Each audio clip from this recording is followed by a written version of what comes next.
Hello, we are discussing about GATE 1995 ECE paper. This question is related to digital circuits.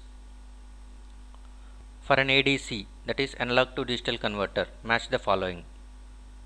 So with respect to ADC, we are going to match the following things. A, B, C are going to be on the left hand side, 1, 2, 3, 4, 5 are going to be on the right hand side. You must choose the proper right hand side with left hand side. So A is nothing but on the left hand side we have flash converter, dual slope converter and successive approximation converter. That is flash ADC, dual slope ADC, successive approximation ADC. There are three things are going to be in the left hand side. You must match the exact characteristic of them with the available 5 options on the right hand side. So first one, flash converter. Flash converter is also called as parallel converter. Flash ADC is also called as parallel ADC or it is also called as comparator ADC. That is going to be having the advantage of it has flash ADC is going to be fastest out of all A to D converters. Fastest out of all A to D converters, but the conversion time less, it is not there in that one. So the advantage of flash converter is not given. So what is the disadvantage of flash converter? Even though it is having advantage of faster, okay, it is fast out of all A to D converters, but the disadvantage is nothing but it requires more number of hardware. More number of hardware is nothing but if you are going with n bit flash ADC, let us assume you are going with n bit flash ADC. By that time it requires 2 power n minus 1. It requires 2 power n minus 1 number of comparators it requires. It requires 2 power n minus 1 number of comparators. So if it is 5 bit flash ADC, by that time that requires how many number of comparators is nothing but 2 power 5 is 32 minus 1 is nothing but 31 comparators it requires. So as n increases, at that time number of comparators are going to be increases, so that it requires very much hardware. That is nothing but complex connections has to be connected. The connections will become very much complex as the hardware is going to be increases. So that A is going to be now matched with 4. A is matched with 4. So flash converter requires complex hardware. Next, dual slope converter.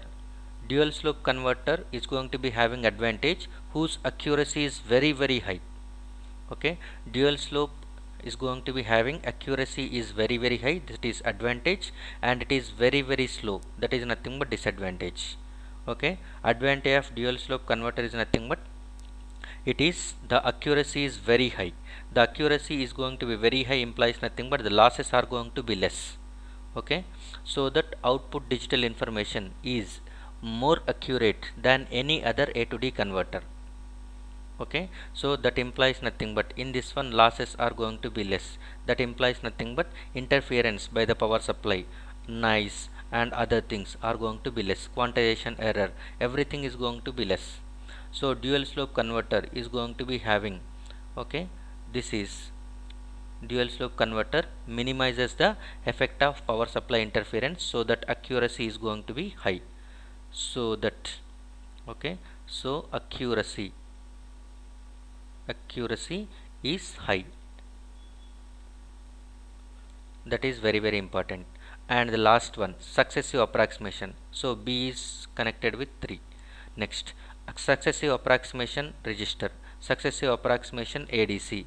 Successive approximation ADC is going to be having internally an analog, internally it consisting of D2A converter, okay, and successive approximation A to D converter is going to be the conversion time, it requires n plus 2 number of clock cycles. The conversion time is going to be always conversion time, that is the advantage. So conversion time is always depends on the how many number of bits is going to be used to represent the digital outputs.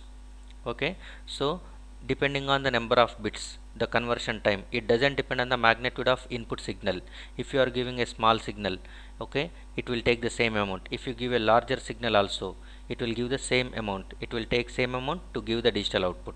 So the conversion time is independent of input signal magnitude, and the conversion time practically it is taking n plus 2 clock cycles. Okay, otherwise ideally it is taking n clock cycles only. N plus 2 clock cycles is nothing but to initiate the process of successive approximation it requires 1 clock pulse, and to end the successive approximation process it requires one more clock pulse. So extra 2 clock pulses requires along with a number of bits, so that n plus 2 number of clock cycles it requires for the successive approximation. And conversion time is n plus 2 always, and it is independent of magnitude of input signal, and it is going to be consisting of internally it will be using a D2A converter.